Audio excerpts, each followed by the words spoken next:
কালকে ঈদ আর আজকে আমি কি করব সেটাই আজকে তোমাদের মাঝে শেয়ার করব। আসসালামু আলাইকুম, সবাই কেমন আছো? কালকে ঈদ আর আজকে সবাই অনেক আনন্দ করতেছে। আর আজকে আমি সকাল সকাল ঘুম থেকে উঠে আমার ভাবির সাথে আমাদের বাড়ির সবকিছু গোছানো শুরু করে দিয়েছি। মানে সকাল থেকে একদমই বাড়ির কাজে ব্যস্ত। তো আমার ভাবি এদিকে মাটিগুলো কাদা বানিয়ে নিচ্ছে। আমার ভাবি এই কাদাগুলো দিয়ে আমাদের বারান্দা নেপবে। ভাবি একা একা এত কাজ করবে, আমি বসে থাকবো তা কি করে? তাই আমি এই সুন্দর চাদরটি আমার বিছানায় পাড়ার জন্য বের করলাম। তো তারপর আমি বিছানায় চাদরটি পেরে নিলাম। মাশাআল্লাহ, আমার বিছানাটা কিন্তু দেখতে অনেক সুন্দর লাগতেছে, তাই না? মানে আমি একটা একটা করে রুমে সবগুলো জিনিস গুছিয়ে নিচ্ছি। আর এদিকে দেখো তাসফিয়া কি করতেছে। আমাদের ছোট্ট রাজকন্যা তাসফিয়া কিন্তু ওর আম্মুর সাথে লেপতেছিল। তাসফিয়া ওর ছোট্ট ছোট্ট হাতে নেপতেছিল আর আমি হাসতেছি, কারণ ওর ছোট্ট ছোট্ট হাত দুইটা দিয়ে নেপতেছিল, দেখতে কিন্তু অনেক সুন্দর লাগতেছিল। ঈদের আগে এরকম সবাই বাড়ির কাজে ব্যস্ত থাকে। মানে বাড়ির বউরা মনে হয় ঈদের 4-5 দিন আগে থেকে এই কাজগুলো করতে থাকে। তো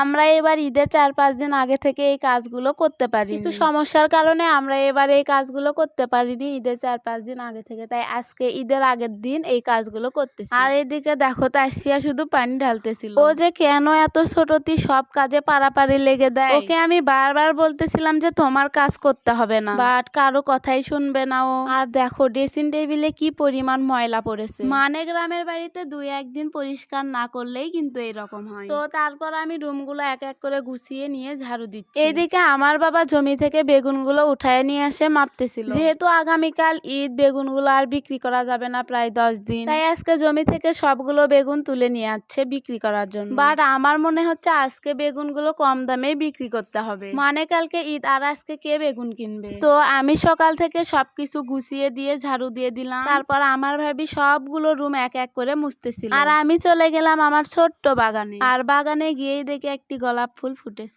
আর এই তো এটা হচ্ছে আমার আপেল গাছ, কিন্তু এখনো আপেল ধরেনি। আমি বাগানে গিয়েছিলাম কিছু মরিচ তোলার জন্য। আজ এ পর্যন্তই, দেখা হবে নেক্সট কোনো ভিডিওতে। সবাই ভালো থাকবে, আল্লাহ হাফেজ।